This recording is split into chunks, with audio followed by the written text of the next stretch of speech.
Welcome to 5 News Online. I'm Ruben Diaz. Let's get you caught up on what's going on around the area. Now, 4 people are dead after a school van crash in Adair County, Oklahoma. Among the 4 dead are 2 children and 2 adults. The crash actually happened just before 6 o'clock on Thursday afternoon at Bakery Feed Mill Road.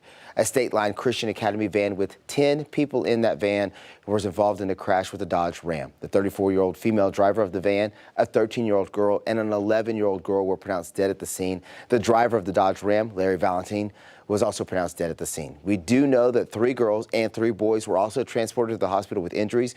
The 25-year-old passenger of the Dodge Ram, Asa Valentine, was also transported to the hospital and is in critical condition. The cause of this crash has not yet been determined. All right, before we get to our other headlines of the day, let's take a step outside with meteorologist Zach Scott to get you all caught up on what you need to know on your weather. Hey, Zach.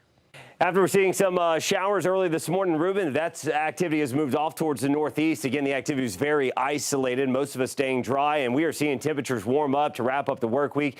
We got some low to mid 80s showing up. We're going to see another mild night, and yeah, we're tracking a chance for some strong to severe storms coming in. These are going to develop during the evening hours in central Kansas and north central Oklahoma. And as we go ahead and go through the overnight hours, you can see that line of severe storms coming. The good news is, as it gets into our area, it's going to start to wind down. 4 a.m. We'll see that heavy rain moving in. Again, a strong storm or two is possible, but it will be weakening. We'll have to watch Washington and Benton counties for the potential, maybe the best potential for a damaging wind threat, maybe some hail, and that tornado threat's going to be low, but it will be there. A few lingering showers to kick off our Saturday morning. We'll look for decreasing clouds from northwest to southeast. The rest of the weekend should be quiet. Ruben?